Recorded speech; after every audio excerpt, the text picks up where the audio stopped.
السلام عليكم دمان dadka Soomaaliyeed meel kasto aad joogtaan halkani waa iimay galbeed webiga Shabeelle ayaa maanta biyahan abid sheeko iyo shaahid toona lagu haynin ayaa socda qabaleeyo kamid ah degmadana waxa la leeyahay hadda wararka soo gaaray waxa weeyaan inuu xiray uu ku dul wareegay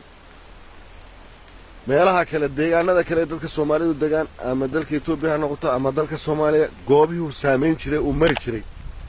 taxadir badaan ka yeeshaan biyaha maanta maraya biyo lamid lama arag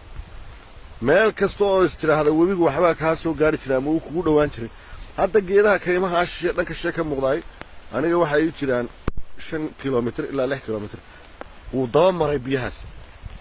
oo iyaga dhabarkoodaas ayuu maraya waa geedo waaweyn qaybahooda badan uu dundumiyay oo uu baabiyay weli dadka yaqaanay ma aan yaqaanay boqolaal sano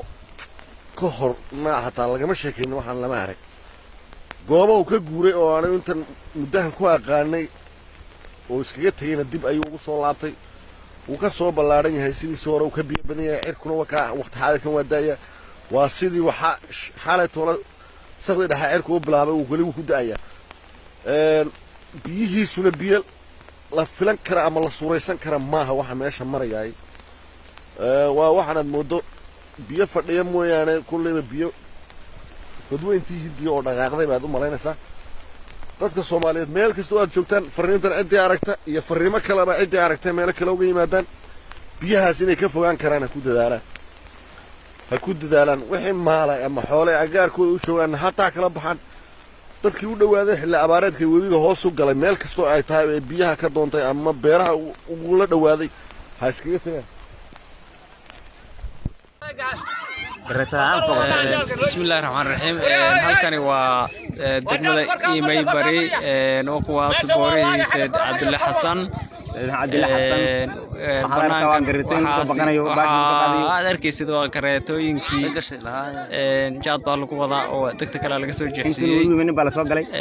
intan webiga baa la soo jeexsiyay iyagoo dhaxda ku soo jiro webigu soo dharbaaxay meeshan hadda aad u jeedid waa banaankii weynaa ee khayli ee magaalada iimay bari banaankii khayli ee weynaa waa kaas dhulkii maxaan ku dhahay beeraha laga abuurin jiray waxaas waa bankii khayli waxaas waa allankii aad arkaysid waxaa boorta goojad ka sokeeya dadweynuhu aad bay u soo banaan baxeen daawashay u yimaadeen waad arkaysaa dhinacyada degmada iimay bari dadweynaheedii wakaas maxaan ku dhahay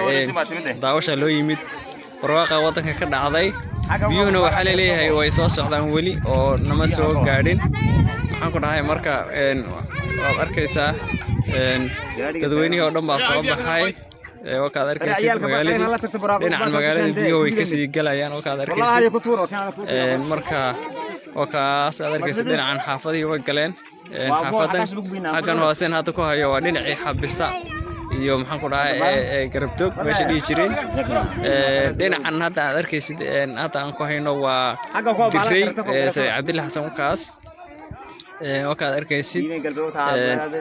iimay galbeed halkaas ay ku qoman tahay waxaan waa caramadowdii khayli meeshan aan taaganahay waa dhagaxii iimay goortay dhagaxa iimay bari waan taaganahay meeshaas arkaysid goorti goojad caafimaadka weydiinayna caafimaadka iimay bari biyaheeda ما شاء الله ما أنت إلهي بنا وتاقي لا وبيجي بابنا كصاب حي وحن وبيجي أمس وبيجي محيي ناكر شيء وحن وبيجي هاي وبيجي وي محمد ولا تجي أمس واجد دين هبي نوسو وضد هذا بيها صور حصولا ولا تجي إنك لما ورا هنا كان بيه ده مساس عن